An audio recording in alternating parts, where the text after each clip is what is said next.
Hey everybody, this is Goots' Wrestling Pod. I'm your host, Ray Goots, and with me, as always, is Andrew Lee. Yo, We are on the road to WrestleMania 6, though. And right now, we're at Wrestlewar 90. the road to WrestleMania. WrestleMania. I guess technically, yeah, it's still on the road to WrestleMania, 1990. Yeah, I consider, I don't care what company we are in, pay-per-views between the Rumble and WrestleMania are the road to WrestleMania. So this is the road to WrestleMania. yeah. This is like I never really thought of Wrestle War as like a big time It's not. They stop. WCW pay per view. They take these away after 92. They never have another one. Oh, okay. So Um, what was the big pay per views in WCW? It was like the Great American Bash, Starcade, and Halloween Havoc. Halloween Havoc, and that Yeah. was it. This was number four, Wrestle War, and A Super Brawl. I would say the big four are yes, Super Brawl because they number those. yeah, Uh, yeah, yeah.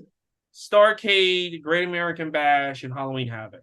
Although I kind of feel like Bash at the Beach replaces replaces Great American Bash as an important show because I feel like every year they did something important on that show till the very end. So so I would say up until 90 whatever 94 Great American Bash, and then Great American Bash becomes secondary after that. Mm.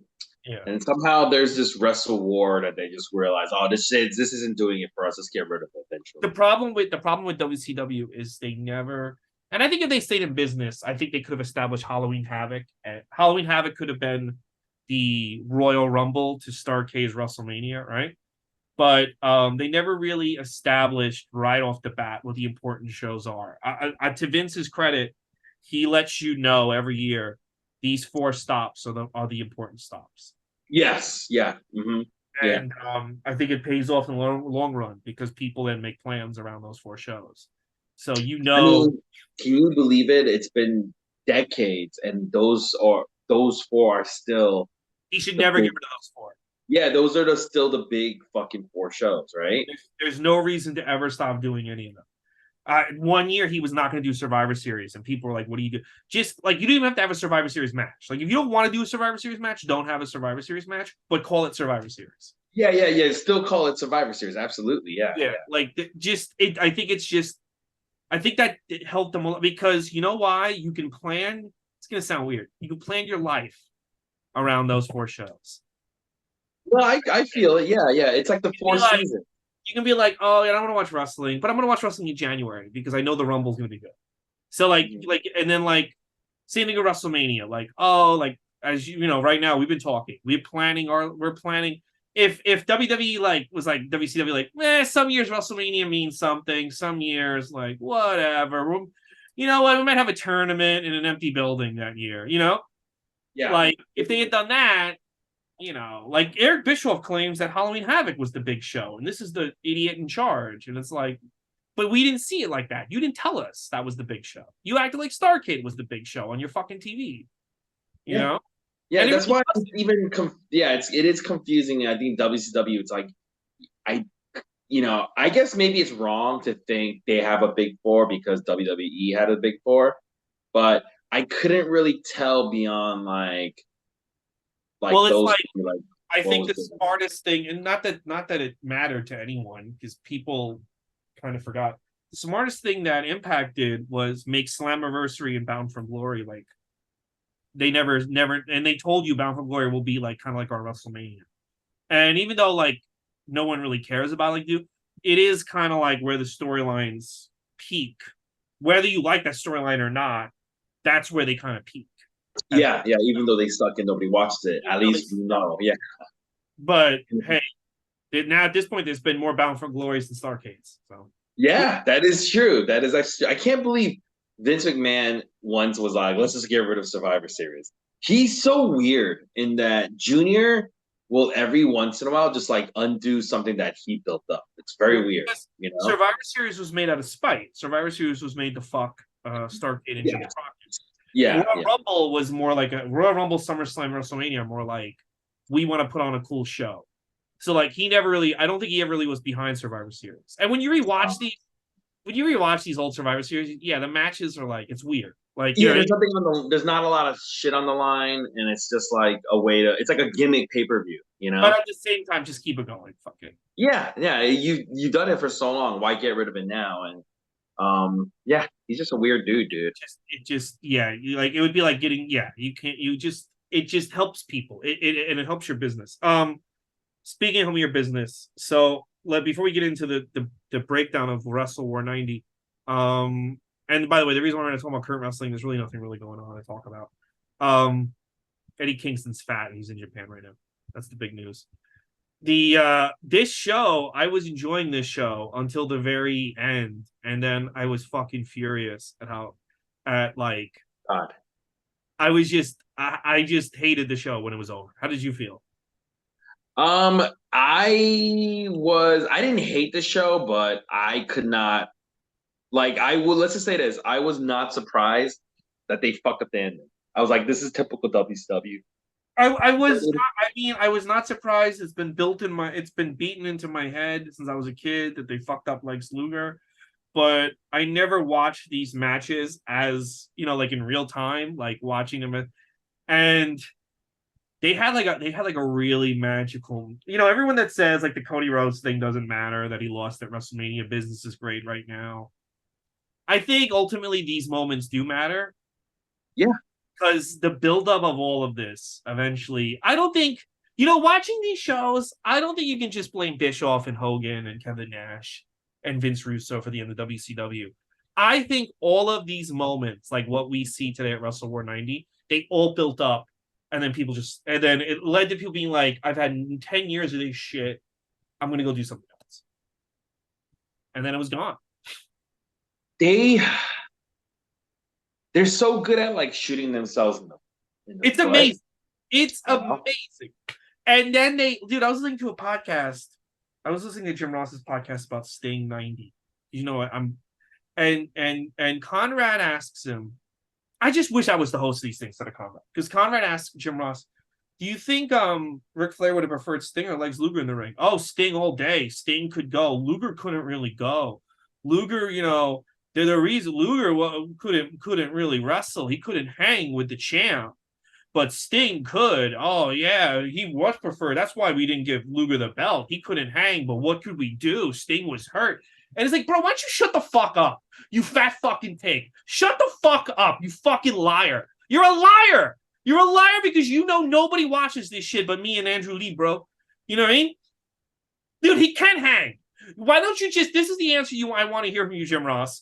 You know what? We were fucking idiots. All of us were fucking idiots, and that's why the company's out of business. We were just no. What you should if he was telling the truth, he would say this: Luger could hang. Luger could hang, and he was really popular. But here's the thing: we just didn't like him in the back. We just didn't like him in the back. That has to be. He. I feel like he had an attitude, and he didn't pay his dues. So he did say that. Because of that, we didn't put the title on him. That's the truth. That is the truth. And then you continue. Did it hurt our business? Yes.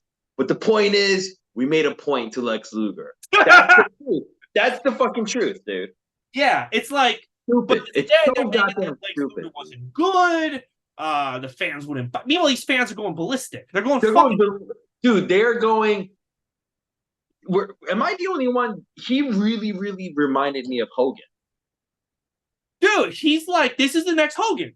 This is the next Hogan. We're watching it happen. It's not. And Sting, when Sting, like I know we're talking about the main event now, but when Sting, I didn't know this moment happened. When Sting says to him, "What are you doing? Get up and fight back." Like that's a movie moment, bro. Like you made a movie moment. So then all you have to do is have this guy win. Like here's his injured friend being like, "Get up," and then you don't do it. So I did not watch Great American Bash. Was it '88? Right with you? Yeah. And you said, okay, so tell me what happened. That's the first Lex Luger versus Ric Flair in a big time pay-per-view. What happened? What was the finish there? I don't know. What there's a cut on Luger's head, and apparently there was no blood policy in Baltimore. And they didn't tell anyone that. Because remember, everyone's bleeding everywhere. Every other show we watched before that, Everyone's just bleeding. Jim Ross starts bleeding. Gordon Soley's bleeding. Fucking Missy Hyatt's bleeding. She's rubbing her fucking tampon on Rick Steiner's face. Everyone's Oh, bleeding. Everyone's bleeding up until this oh. show. And he gets a little cut on his head and he gets disqualified because there's a strict no blood policy in Baltimore. Only in Baltimore. And no one knew. They revealed that to everyone on the TV show the next day. They tell the live audience, and it's like, but wait a minute, like, and people like, but people apparently fans sometimes like, but they've bled in Baltimore before. That's all they do on this fucking company is bleed. So Luger has Ric Flair in the torture rack, and the ref rings the bell. So everyone thinks Luger won the belt, and all the baby faces and the crowd is just going nuts, and they're like, "Oh my god, the new Hogan!" And then the announcer comes on, And then they 2 years later, maybe less than 2 years, they do this shit to him again. You know what? Why did Lex Luger stay? That's a better question. well, he leaves a year and a, he leaves it. Well, he does when his contract is up. He leaves. He leaves. He wants to leave while he has the belt. In '91, he does leave as soon as his contract's up, and he goes to WWE. But he has an accident. I would think I would have been trying to leave right after this. I would have been like, "Oh, you're booking me in a stupid fuck finish again.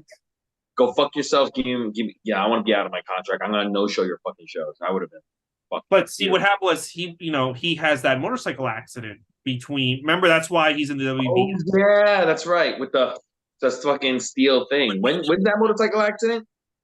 It was right before WrestleMania 8. He's at WrestleMania 8, but he's via satellite talking about how he's a bodybuilder. Okay. Because Vince had already signed him. He had the accident, and like, well, I got to do something with this guy until he's ready. So, but I feel like Luger probably, you know what? I could see if he was healthy, Luger comes out to help Hogan at the. Remember Warrior returned to help out Hogan. Yeah, with the Papa Shangos and stuff. Dude, imagine that pop. Legs Luger walks out and starts saving Hogan. Fucking yeah, yeah. And then you build them up as friends, and then eventually they got to fucking fight. It writes itself, brother. I know, but that's not Vince's fault. That's not anybody's fault. He got to put that. No. So let's get into this show. I don't know if you see the shirt I'm wearing, but guess whose first appearance we have tonight? Yes. Undertaker, Mean Mark. Mean Mark Callis. Yeah. What a weird fucking debut, bro. We'll get into all of it. Let's start talking about the show. Let's break it down from the start. All right, we're going to talk about Wrestlewar 1990, Wild Thing, which they keep talking about. It is Wild Thing. You can tell it is Wild Thing by the opening rap theme that they have. I got to play it for everybody.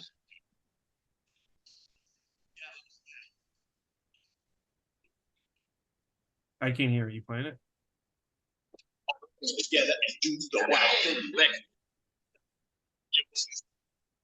Dude, the most awkward moment is they cut to Ric Flair lip syncing Wild Thing.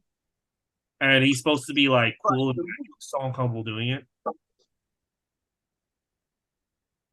This company was so uncool. That was so fucking weird that I had to listen to it multiple times. Me too, but Ric Flair, when he does the Wild Thing lip sync, it's supposed to be like he's like dancing. He looks miserable doing it. Yes. All right. First match of Wrestlewar 1990 in Greensboro is Kevin Sullivan and Buzz Sawyer versus the Dynamic Dudes. Is Johnny Ace, John Laurinaitis, and Shane Douglas. But no skateboards, no frisbees. They took away all the cool stuff about these guys, dude. Dude, Shane Douglas looks like he's like, I can't wait to get the fuck out of here. Yeah, he's like, dude, they took away my fucking skateboard. I would be pissed off too. Wouldn't you, dude? They took away all the cool stuff. By the way, while I'm watching this match, Jim Ross talks about how good of a drop kick Johnny Ace has. He has one of the worst drop kicks I've ever seen. He gets like no height on it. He hits his drop kick about 5 times. All of them, there's like no height in it. I dare you to go back and watch it and tell me that's a good drop kick. It's not. Basically what happens if they finish this match is Johnny Ace goes for a head scissor takedown, and Buzz Sawyer, because Johnny Ace screws it up, he goes up for the top rope splash, which they call the Jam Sandwich for the win. Afterwards, Terry Funk keeps calling Buzz Sawyer a bald eagle, but What did you think about this opening tag team match? The first of 5 tag team matches out of a 7-match card. They It's a love lot of tag teams in WCW. I mean, the Dynamite dudes look change. They look like they didn't want to be there. Buzzsaw looked like shit. I mean, Oh yeah, he looks terrible. what better way to show the difference between WWE and this company than your opening match? You have this fucking beer bellied slob win over like 2 guys who are the future of the business. I was thinking about this. Why did they let these 2 young dudes? Because at the time they're young, like these. Yeah, you don't know that Johnny Ace is Why did going they to let be them loose? because I think Shane was I think they wanted to leave and like the crowd didn't like them. The crowd kind of detected they were rocker ripoffs. They don't like them. Oh, well, I mean, they were. Yeah, you could tell like they couldn't ride those fucking skateboards. And you can tell they're hard. Dude, they're hard. They're not even like attempting to be like anything. They look like just miserable. They look like they don't even want to be there. The dynamic dudes. Just a very bad opening match, I thought. Um, yeah, it was just like nothing happening match. Then we get Missy Hyatt. She's in the back with an AEW fan. Well, actually, it's close to an AEW fan. It's Norman the Lunatic. He looks like an AEW fan, big fucking neck beard. And Norman the Lunatic, he goes, Missy, you look like my sister. Why don't you give me a hug like her? So for good luck. So Missy Hyatt does. I'm trying to get this is weird. And then he goes like, give me a kiss like my sister does. Right? Mm-hmm. So she does.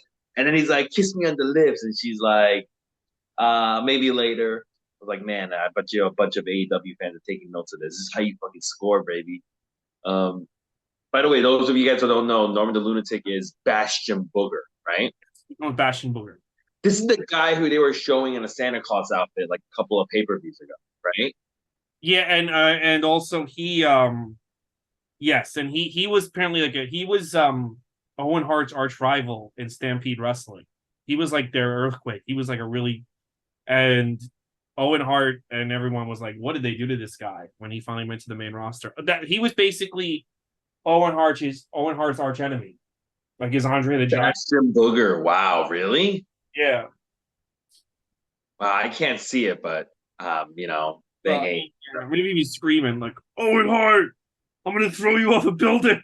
Who ate my fucking slice of cake? And then fucking 30 years later, Eddie Kingston's gonna repeat that storyline.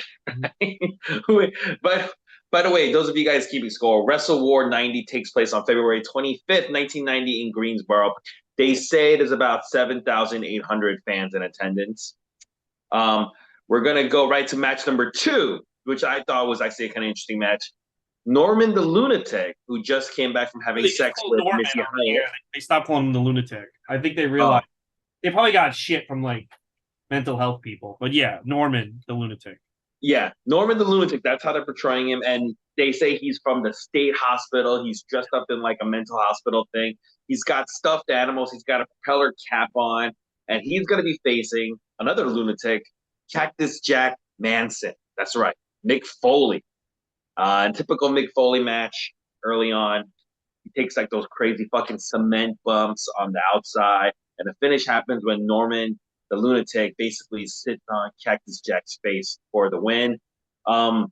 This is probably the best shape Mick Foley's ever been in. Yeah, especially compared to Norman the Lunatic. I mean, he's in pretty decent shape in this match, right? He's got bigger arms. Another like really nothing match. I mean, inoffensive. It's it's a nice for us because we know what's going to happen in the future. It's a nice example to see this one of the biggest stars in the industry, Bastion Booger. It's nice to see how he started. So interesting match. Yeah. What did you think about our first viewing of Cactus Jack? Well, it's not our first viewing. He was in the AWA show. He was on Superclass 3, bro. Oh man, I have a short attention span. Yeah. It's his first, but I mean he's gonna be in WCW for years now. Yeah, he looked good in this. I thought Cactus Jack. He looked good. He's still trying to figure himself out. Same thing when we get to Mean Mark. They're still trying to figure himself out. But Yeah, it wasn't the greatest match though, but I don't blame either one guy. I mean, like, I just don't think the fans gave a shit about Norman the fucking lunatic. No, they didn't. No, I don't think anybody did. Mhm. All right, moving right along. Gordon Soley, he's in the back with Jim Cornette and the Midnight Express, and they cut a promo on the Rock and Roll Express, which is going to set up our third match. Our second tag team match of the night, Rock and Roll Express versus the Midnight Express. Before this match begins, Jim Cornette, he gets into the ring and does his fucking hokey comedy. I'm gonna fight the referee thing. This looks fucking so stupid. And he starts doing that thing where he's bobbing up and down the rope. Jim Cornette setting the business back fucking 15 years. This fucking stupid His comedy. shit Making is his making shit a is joke out of an industry that I his love. shit is as stupid as Orange Cassidy shit. Like, you can't, like, when he, I would just be like, bro, your shit is just as dumb. Yes. It is just He's as such dumb. a fucking hypocrite. You know, I like Jim Cornette does a lot of smart things and he was a pretty good manager, but he has like brain damage because how does he not remember how goofy his shit Well, is? I would just, again, no one does these things. I would show him video footage of this and then video footage of like Kenny Omega making dumb faces and be like, what's the difference? Yeah, very good. Yeah, true. However, I would say this. This is a matchup we've seen many times, and I there's a reason why they go back to Midnight But Express versus but Rock and not Roll. so much on pay per view. On We haven't really seen him on pay per view. Yeah, but I feel like we've seen this matchup at least 3 times. No, yeah, on the Starcades. Yeah, you're right. Yeah, and there's a reason why I think they always go back to it is because these tag teams seem to have like a really good chemistry with each other, right? This is Mhm. a very long match. This might be the second longest match on this pay per view. Um, This is when I the would show say, got good.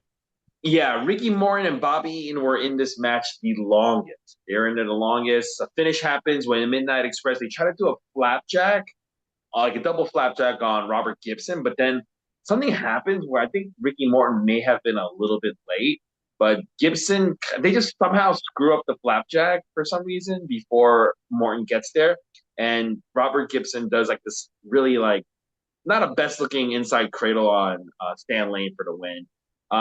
I don't think this is the best match I've seen these two tag teams in, but it wasn't bad. I mean, compared to the last two matches, was a bit. It's just this is like, they don't do tag team wrestling like this anymore. They really don't, and this is why tag team wrestling was a draw in the '80s in the South.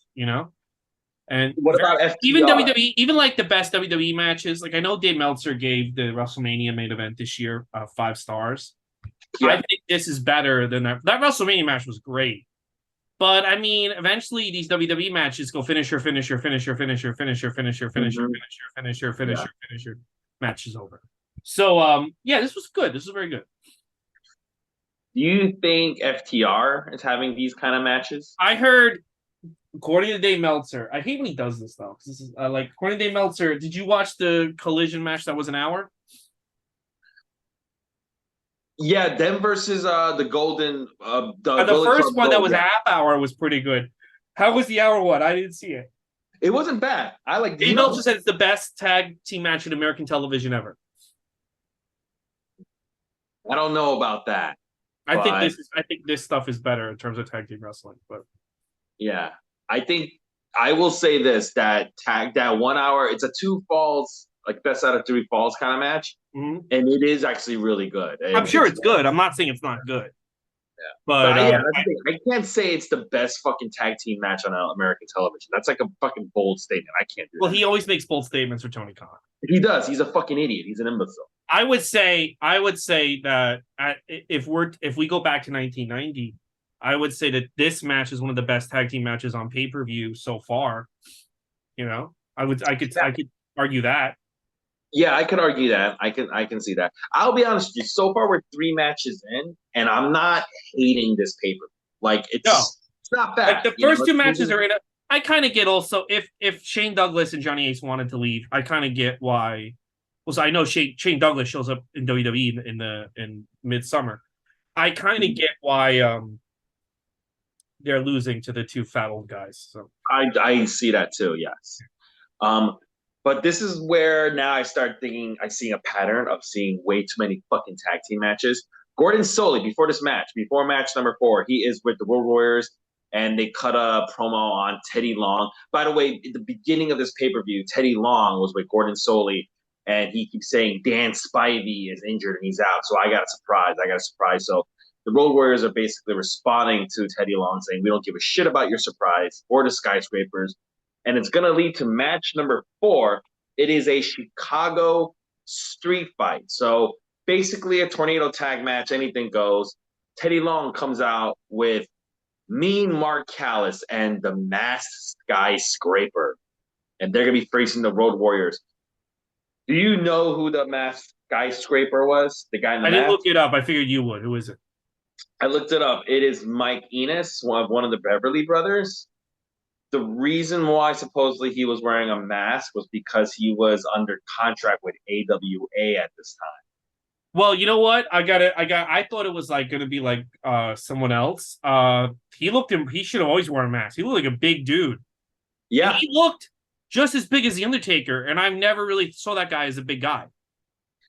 Both of them look really good. I like this. When they came out with Teddy Long, I don't know if it's because Teddy Long is really small, but they looked impressive, right? Yeah, but here's the thing: Undertaker looks like such a mid-carder in this match. He looks like he has no star quality. He looks great, but he looks like you would not say to yourself a year from now he's going to beat Hogan for the belt. He looks great as far as size and he's imposing, but he looks also very vanilla. Like there's nothing he has going nothing. for him. Yeah. So this is a true story. So Bruce Pritchard has this idea for the Undertaker, and he really likes Mark Callis, and he showed Vince this match and the match from Great American Bash 90. And Vince went, there's nothing there. And, you know, he had to keep going for it. I can kind of see why Vince thought that.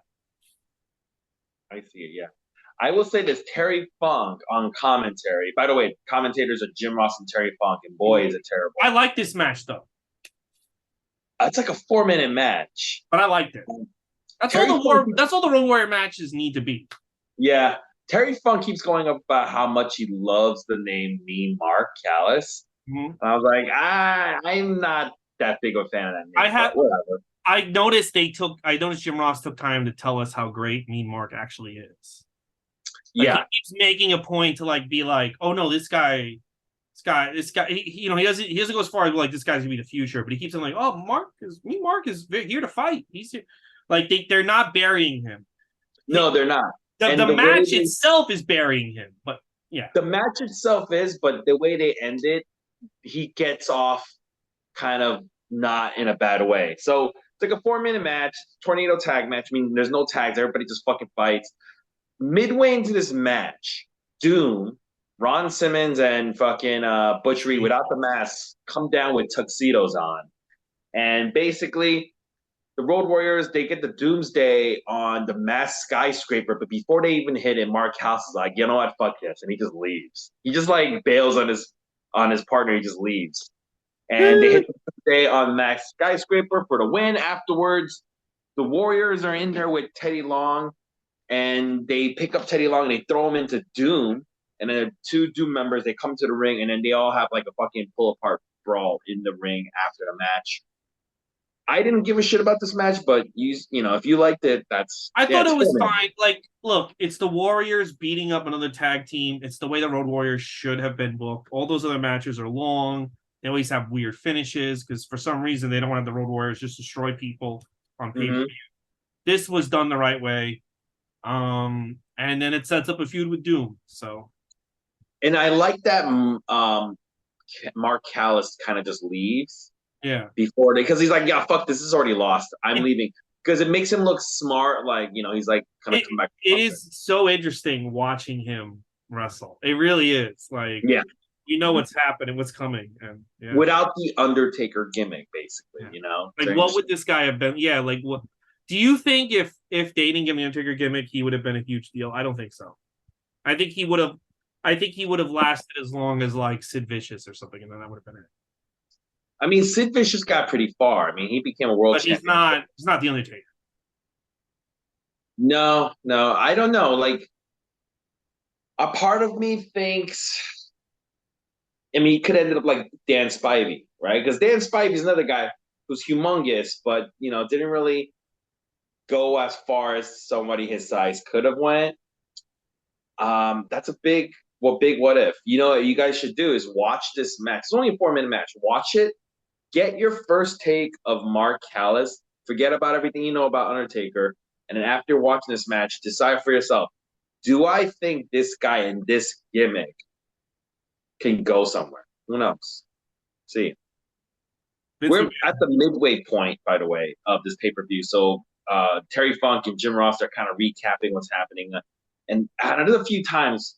I did not like these guys together on commentary. There's a Yeah, few times where Jim Ross seems super annoyed at Terry Funk. Terry Funk says a lot of really dumb things, like calling Jim Ross Jimbo Diddley, like multiple times. I don't know what the fuck, how he got Jimbo Diddley from Jim Ross. And they argue about the stupidest things sometimes. And I just did not like them on commentary. But yeah. I like what Jim did you Ross, but I don't think he added a lot. Uh, Yeah, Terry like Funk. Jim Ross was really carrying this. Terry Funk was just kind of he Murder. didn't help. He didn't help And on it's also just weird because literally like 2 months ago, um, he's like trying to kill half the guys on this show, and now he's just like, I think Sting's great. You know? Yeah. You're right. You're absolutely right. It's yeah, he just changed his mind. But anyway, I we're gonna love go to everyone here. we're gonna go to match number 5. This is our fourth tag team match we're watching. Jesus, crazy. It's for the U.S. Tag Team Championship. It is the Freebirds, which is Jimmy Garvin and Michael Hayes versus the U.S. Tag Champions Brian Pillman and the Z-Man Tom Zink. The first time I ever saw the Z-Man was in a WCW trading card, Mm-hmm. and his name was Z-Man, and I thought he was like supposed to be like a superhero character because his name was Z-Man. No, it's just they couldn't come up with any other nickname for him, so they're like, Yeah, so it was just Z-Man, but that's what I thought. Before this match begins, the Godfather's hoes are in the ring, and the ugliest ones, and the Freebirds are like, "Ooh, take our jacket," and then the good guys they change places with the fucking girls, and then they start attacking the fucking Freebirds. Something happens in this match. This is a very long match as well. Something happens where midway into the match, the fans start looking in the audience. They start going crazy. Do you remember this? yeah, DDP was in. No, I don't know. Oh, okay. I was wondering if you knew. No, I don't know. Oh, Yeah, something happened. I wanted to know what the fuck maybe was. there was a fight. Usually, it's like a fight or something. Oh, okay. I could By the way, oh, yeah, go ahead. You were saying something? maybe they. Do you think Sting walked out by accident? Because remember, like they kept promising Sting, and everyone's wearing. That was the other thing you forgot to mention. Every face is wearing a Sting armband, like he died. Every face is yeah. All the good guys are wearing a Sting armband. So I actually we'll get into that in a little bit Yeah, during that match. But even the Road yes, Warriors are wearing it. Yeah, everyone. yeah, everybody's wearing it. So You know what? anyway, You know the angle where he got hurt, right? no, but you want to talk? Actually, we could talk about that now. Tell us what happened. Yeah. So the angle was I heard it on the Jim Ross podcast. They played at least the audio of it. Sting wins the Starcade tournament and then accepts a world title match with Ric Flair, Wrestlewar. And the Horseman, and he's in the Horseman already. And the Horsemen come out and they're like, "Look, Sting, you're out of the Horseman. You're out. Ric Flair called us back in to destroy you because he knew you'd be a threat to the title. But here's the thing: you did something happen. We never. You came to his aid with Terry Funk. So Ric Flair said, "Hold off, hold off, hold off." And then you kept coming to his aid, and Ric Flair said, "Hold off, hold off, hold off." And so we've held off. But then you did one thing that's unforgivable. You took the world title match. We were gonna let you live, and you took the world title match. So Ric Flair has told us to give you one last chance to get out of this company and never come back, and we won't kill you. And Ric Flair's like, Sting, I bought you some time because you helped me, but you've got to leave right now. And Sting is like, I'm not leaving. And then they attack him, and they actually hurt him in real life. He gets hurt in real life. But it was Wait, supposed to. he really got hurt from this attack? Well, no, later on he runs out. No, what happened? Later on he runs out to get revenge on them after the attack, and he hurts his leg. I did like the fact, the continuity of, we were supposed to come and destroy you, but you saved Ric Flair, and now Ric Flair is like, wait, give him a little bit of time, and you know what I mean? Let's not Yeah. hurt him yet. Like, we didn't expect you to help us. Ah, I That's see. cool. So he legit got hurt during the angles of this match. I mean, of this angle build-up. leading up to this match, Yeah, leading up supposed to to lead it. to this main event. Yeah, That that's sucks. Yeah, that yeah. fucking sucks. And that's what kind of Anyway. makes. I heard on the other thing the other day, Arn Anderson was like, Sting never should have been out here this night. Why is he out here? Like, and I have to like do bumps with him, and he's the golden goose. And what if we permanently injured him? Because we didn't like he can't work with how fucked up his leg is, but they're making him walk out there, you know? Yeah. No, that's true. That's the idiocy of WCW back then. Mm-hmm. Going back to this match, speaking of idiocy, Jim Ross states that Brian Pillman's only been in wrestling for 2 years, and he's doing crazy moves. Like, and I looked it up, and Jim Ross is actually wrong. Pillman started wrestling in 1986, so he's been wrestling for 4 years, which explains, he's actually really good in this match. Dude, Brian Pillman, dude, watching this match, let me tell you, they had 4 guys that could be the top guy. 5. Holy shit. Luger, Sting, the Steiners, and Ryan Pillman. And they fucked them all up. Brian Pillman is noticeably smaller. But he's not as small as I remember him being. I know it's not like a big deal now, but back then, height was a really big deal. And I noticed while I was watching this, he's in great shape and he moves well, but you can tell he's smaller than all those dudes. I know, but he's moving. He's moving great. He's doing like these fucking like moves off the top, like these fucking moonsaults and shit. And he's smooth. Like, he's very smooth for somebody who's been wrestling for even if it's 4 years. I'm like, the crispness is amazing, Lex is also 4 years. Look how good he is. Yeah, and Lex is also fucking good. By the way, so in this match, there is this moment where Michael Hayes does like a really fucking good looking left punch right into Pillman's face. Mm-hmm. And fucking JR and Terry Funk have to argue whether or not if it was a left punch or a right punch. That shows you that was like the prime example of how shitty this commentary was. Yeah. Funk is so bad. It was a right punch. It was left. It was a right. It was just like, why are you guys arguing about it? Fucking something so stupid like that. He doesn't want to mean that is wrong. Terry Funk also during this match mentions that he has the breath of a Texan. He starts breathing really loudly. Yeah.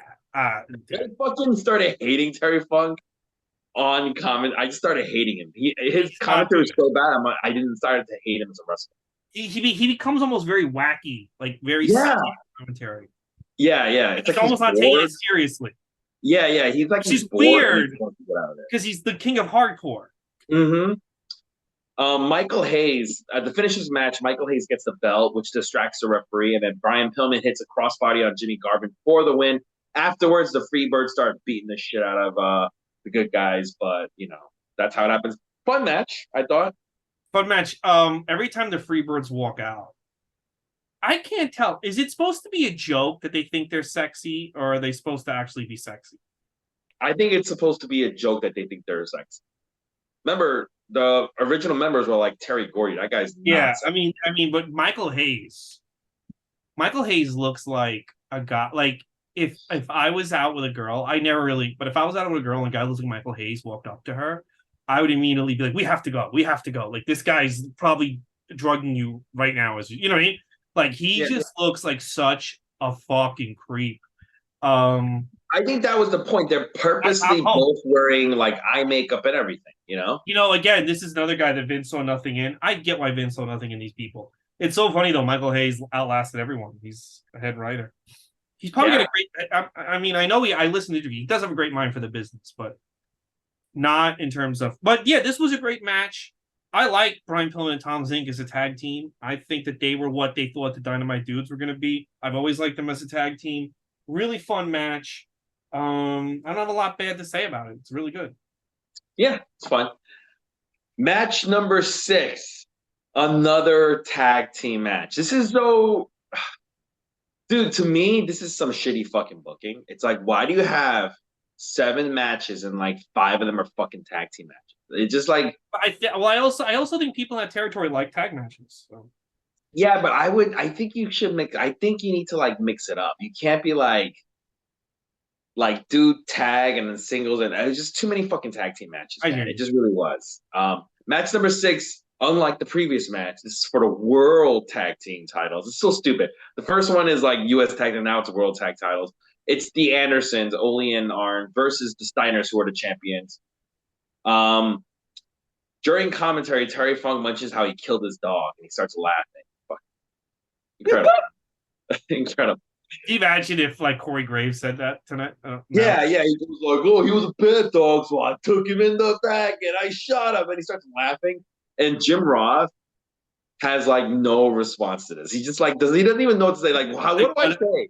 Yeah, like that's why Vince is on the headphones Yeah, on the WWE commentary because yeah, exactly. You need people to be reined in. Mhm. Um, this match, it was some of it was a little weird in the fact that like Rick's. This is just like the Steiner brothers' early years is just like Rick Steiner, and here's Scott Steiner, like in the background. Like Rick Steiner does like everything. Rick And Steiner in was the star back then. what? Yeah, but like this is here's a clear example of what I'm talking about. Here's the finish. So Scott Steiner is getting beaten on a little bit, so he tags in Rick Steiner. Rick comes in, he's in there with both fucking Andersons, right? And he's fucking hitting Steiner lines on both of them, and they're hard. They're hard Steiner lines.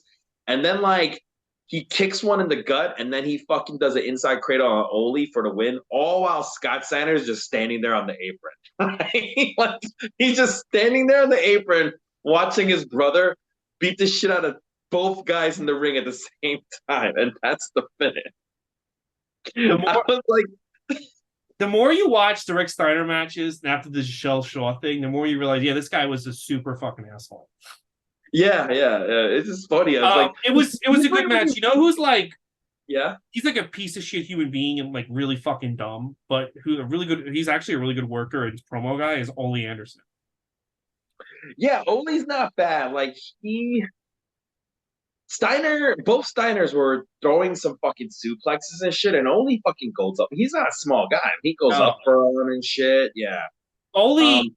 if Ole had played ball more, because he told Vince to go fuck himself when Vince won Georgia Championship Wrestling, I could have seen him being a man, being like almost like a Paul Heyman style manager for people in WWF. He cut really good promos and he could bump, but he was a stupid dumb fuck. He didn't play the game and Too bitter. Too bitter. He was better. ungrateful. Could not see the glass half full. Always had to look at it glass half Yeah, empty. What a fucking moron. he thinks wrestling in the '70s is when it was the best, and the Mhm. world left him behind. Yeah. Goodbye. Too bad. He had for someone so dumb. He's very talented and gifted. Yeah, somewhat. So afterwards, the Andersons they beat on fucking Scott Steiner some more. Yeah, not even Rick Steiner. They just beat on Scott Steiner after the match. It's so funny to me how Rick Scott Steiner is just like the ass kicker. This guy who gets ass kicked in the fucking match. And then we're gonna go to our main event. Gordon Soley, he's with Lex Luger to cut a promo. Who cuts a promo on Ric Flair? So let me explain something. Early on in this podcast, we talked about the intro rap to Wrestlewar 90. Well, if you go on YouTube, you can find a longer version of that Wrestlewar 1990 rap. It's about a minute long, and they were using it to sell the pay-per-views. And in it, they mention Lex Luger fighting Dr. Death Steve Williams. And originally, I think that was the matchup. But then once Sting got injured, they fucking just threw Lex Luger into the main event, right? Yes, that's essentially what So happened. then what happened to Dr. Death? They just were like, sorry, Joe, you're not even on the show anymore. Yeah, because Luger was a bigger star. Yeah. Oh, I mean, you couldn't throw him a fuking another singles match? I guess No, not. they had to have the dynamic dudes of a tag match. Come on. Oh, yeah, I They had guess their so. priorities here. Yeah. Then we got to Jim Ross and Terry Funk talking about the main event. Can I ask you a question? Because while they were talking about it, I couldn't stop staring at Jim Ross. Is he wearing a toupee? No, that was just I don't think so. Because his hair has always looked the same. I think that's just the way he combed his hair back then. Hmm. I want everyone to rewatch that Well, and tell I me. mean, he's been thrown around in WWF, and he has a full head of hair. Okay. Maybe Me, it's just like I a just think really he's. good I fucking just think wig. that was the way broadcasters did their hair in the '80s and early '90s. Okay. You're probably right. I mean, All right. dude, go back and watch when he gets the shit beat out of him by Stone Cold. If that was a wig, it wouldn't look like that. Like, You're probably right. Uh, Gordon Soley, he is with Ric Flair and Woman. And it was very uncomfortable seeing Woman for me. um, they cut a promo, and we're gonna go to our main event. Gary Capetta, the ring announcer, he introduces the guy who fell into tragedy. Sting. Sting comes out in crutches. You know, as you know, everybody's wearing those stupid armbands. Everyone feels bad for him. They say he's going to be the special observer. I don't know what that means, the but wrestling observer, yeah, he's the special wrestling observer. Yeah, he's not going to Dave give us. Meltzer. Dave Meltzer's not wrestling observing this week. I heard that he did an interview with Chris Van Fleet, and it was really bad. I And did not watch Chris it. Van Fleet. Yeah, Dave Meltzer did, not Sting. Yeah, Dave Meltzer. And yeah. I heard this guy calls him out and puts him on the spot about his He's like, stupid. well, why did Kurt Angle? And then he goes like, it's the same thing. It's like, well, it's the same thing. Then why don't you just give him 5 stars? Yeah, yeah. He doesn't like. I heard it. I heard Smeltzer smell comes off really bad. Well, it's like it's the same thing. It's like I remember when I wanted you still, I know we talked about Montreal, the comedy festival. I used to say to Lewis, like, "Oh, can you give me a comedy festival audition?" It means nothing. Well, then if it means nothing, then you should give me an audition.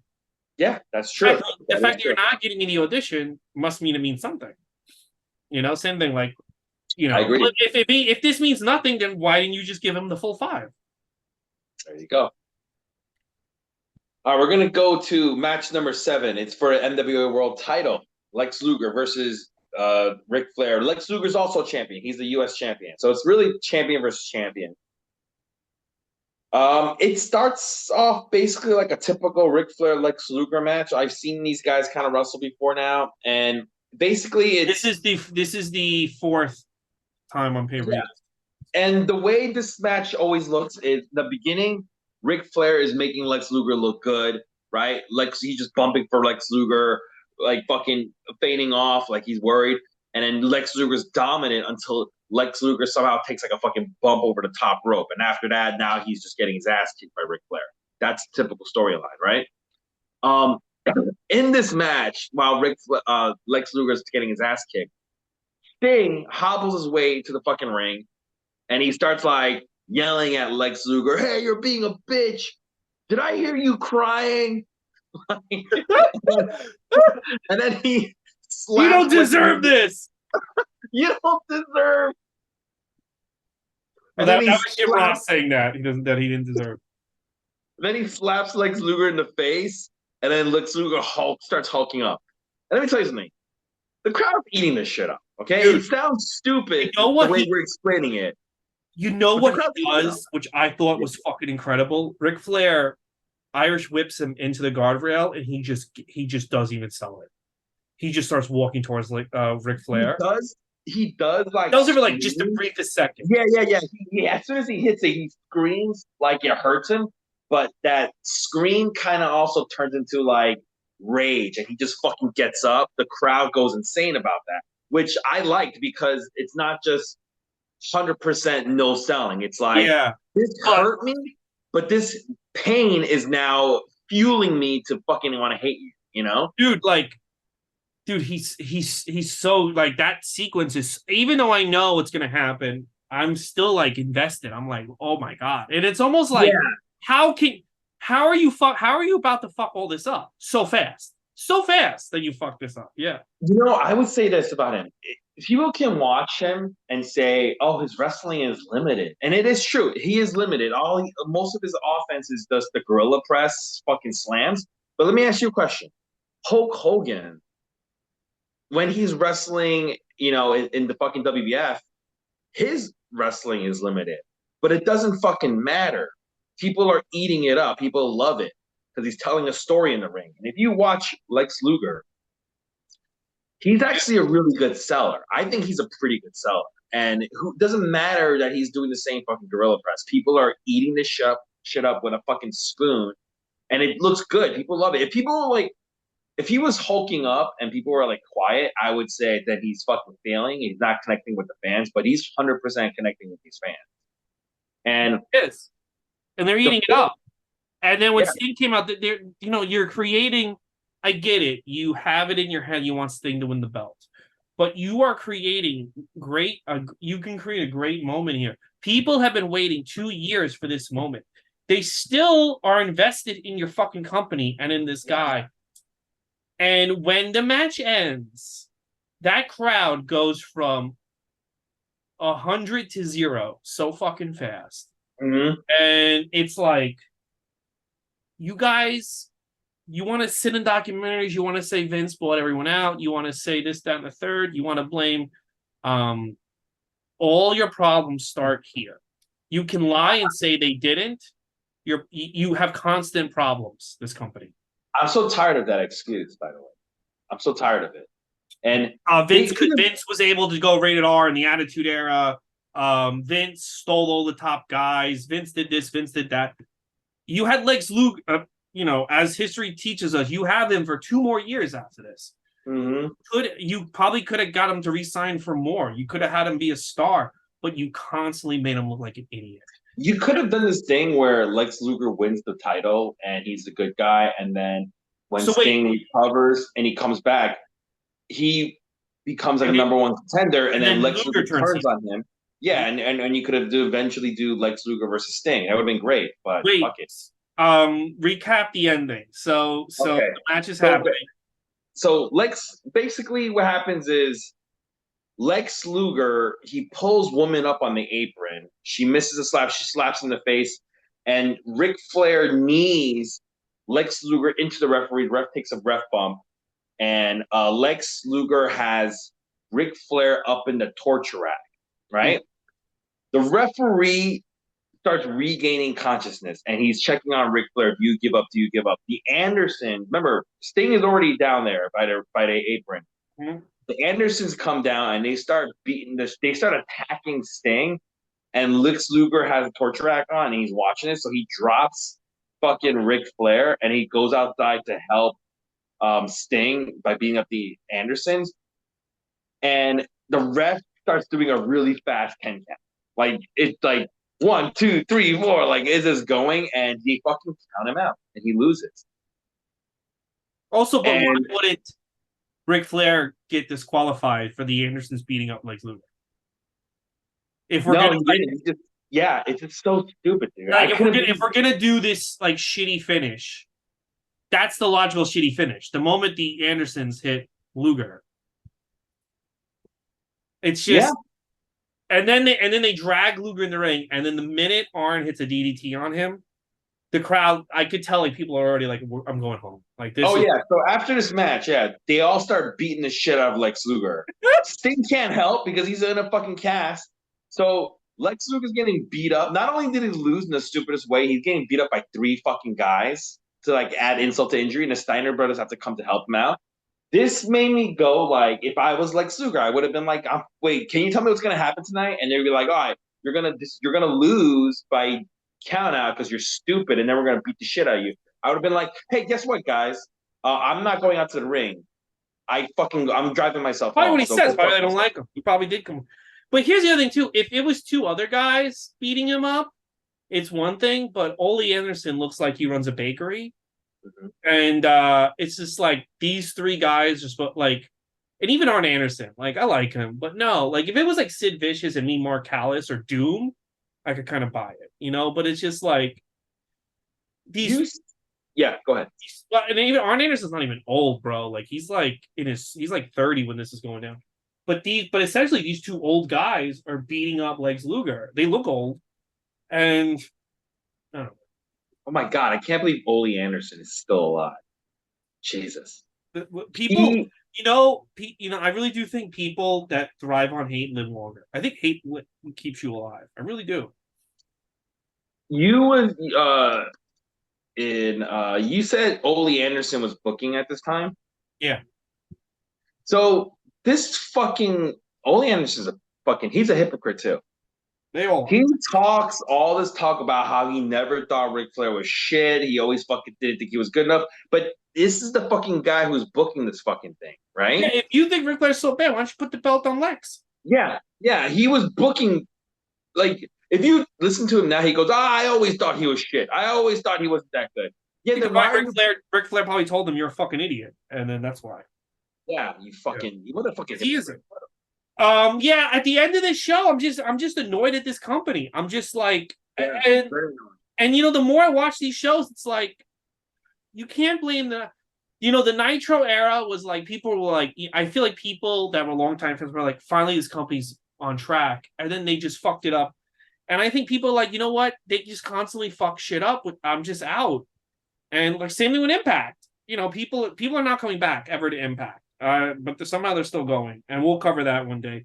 But I think eventually people are just like, I'm out, and you don't get them back, especially when there's an alternative like WWF on the air. Yeah, you'll always have like a certain amount of new fans watching, but if you do too much stupid things, you will turn away some people who will never come back. Yeah, and Absolutely. they just keep doing, and they're doing it on shows they charge people in 1990, like I would assume $30.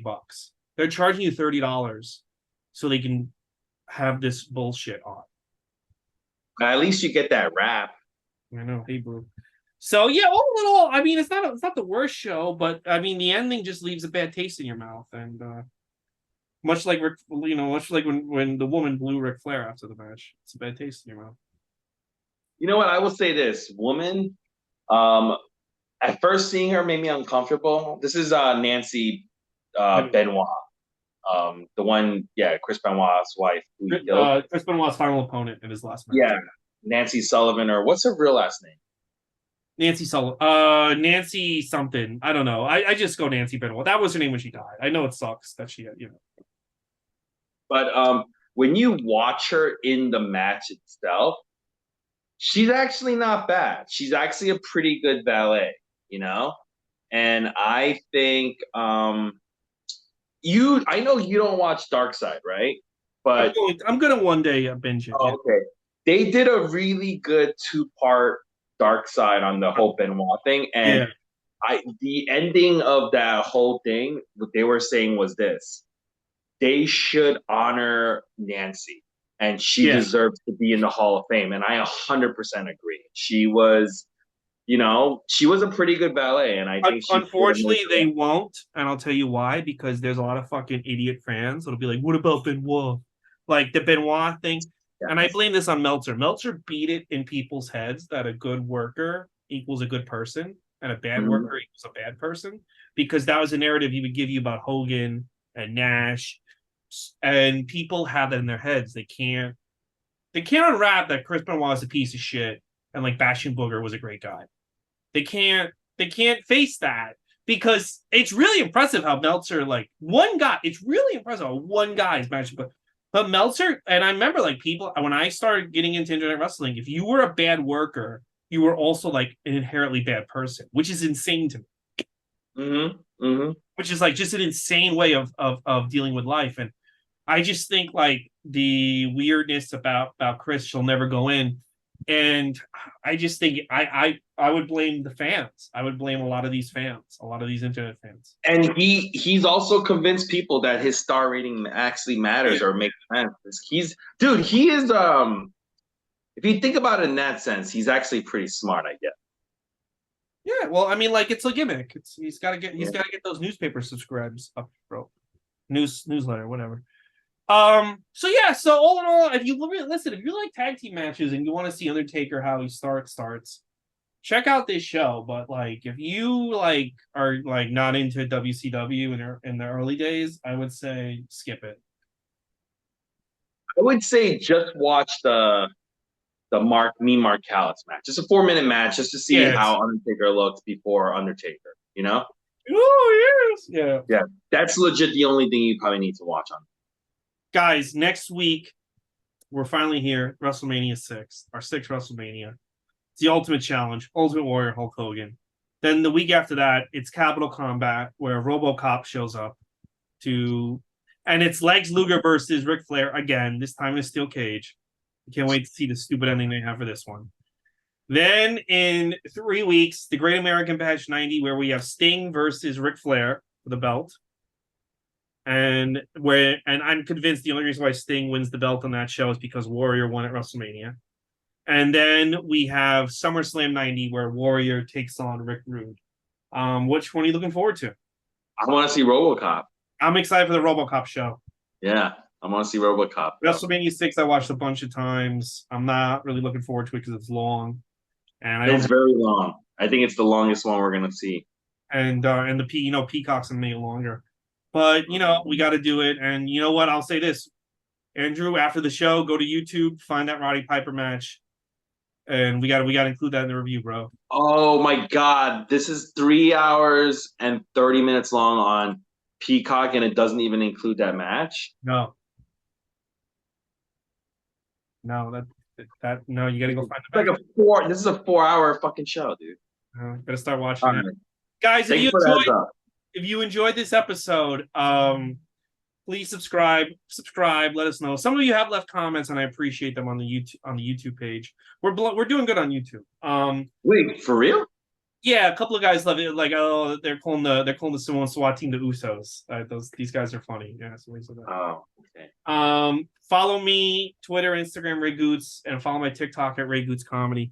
And follow Andrew Lee when he goes to well, you don't even go to shows anymore, so I don't know where people follow you.